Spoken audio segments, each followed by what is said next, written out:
आज मराठी भाषा गौरव दिन आपण साजरा करतोय आणि त्या निमित्ताने महाराष्ट्राच्या विविध भागात बोलल्या जाणाऱ्या बोलीभाषांमधली तिथल्या भागातली आजची महत्त्वाची बातमी आम्ही तुमच्यापर्यंत पोहोचवणार आहोत। आत्ता आपल्यासोबत अकोल्यामधून आमचे प्रतिनिधी उमेश अलोने आहेत।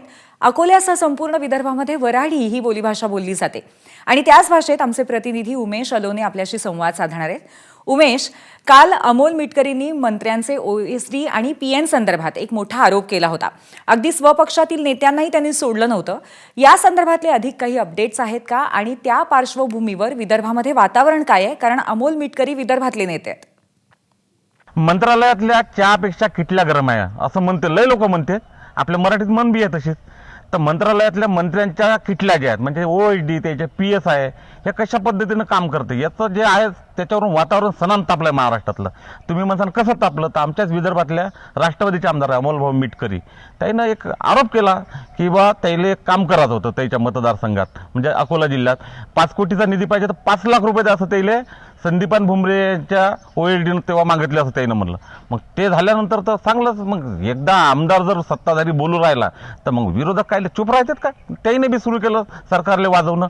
पण आता त्यानं तर बा कहर केला की त्याचं जे आरोप आहे त्यानं तर सालं वातावरण असं तापलं की विदर्भाच्या उन्हीसारखंच तापलं। ते त्यानं संदीपान भुमरेसोबत कोणाचं नाव घेतलं तर संजय राठोडचं नाव घेतलं, त्याच्यानंतर अब्दुल सत्तारचं नाव घेतलं, त्यानंतर तेव्हाचे आरोग्यमंत्री डॉक्टर तानाजी सावंत त्याचं बी नाव घेतलं।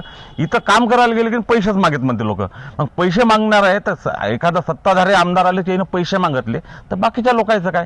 त्यानं जे मुद्दा उपस्थित केला की मुख्यमंत्री साहेब म्हणतात देवेंद्र फडणवीस की बा महाराष्ट्रातला कारभार चांगला झाला पाहिजे, स्वच्छ झाला पाहिजे, त्याचा प्रयत्न आहे।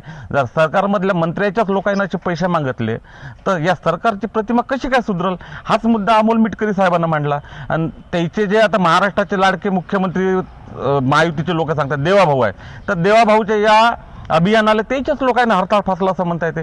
त्यानं एबीपी माझ्यासोबत बोलताना ते आरोप केला होता की या 4 मंत्र्याच्या ओएसडीनं कशा पद्धतीने पैसे मागितले। विवेक मुघल नावाचे जे अब्दुल सत्ताराचे ओएसडी होते त्यानं अकोल्याच्या कृषी विद्यापीठातले त्या कार्यकारी परिषदेवर लोकांना नियुक्त करताना काही आर्थिक व्यवहार केले असे आरोप केले। आणि याच्या या आरोपानंतर तर विरोधकांना तर मग सणान त्याला सरकारले ठोकणं सुरू केलं, सर्वच जण तुटून पडले। अमोल मिटकरी यांनी म्हणलं की बा तो प्रयत्न जो आहे तो सरकारची प्रतिमा चांगली झाली पाहिजे म्हणून करायचा आहे। देवाभाऊ जे काम करू लागले त्याचे नेते अजित पवार जे आहे ते काम जे करू लागले त्याचं काम चांगल्या पद्धतीने लोकांपर्यंत गेलं पाहिजे। आणि हे मंत्र्याच्या केटल्या जे आहे त्याला ओएसडी पीएस म्हणतो आपण आपल्या भाषेत, त्या चहाच्या किटल्या जास्त गरम नाही झाल्या पाहिजे, महाराष्ट्राचा कारभार चांगला झाला पाहिजे।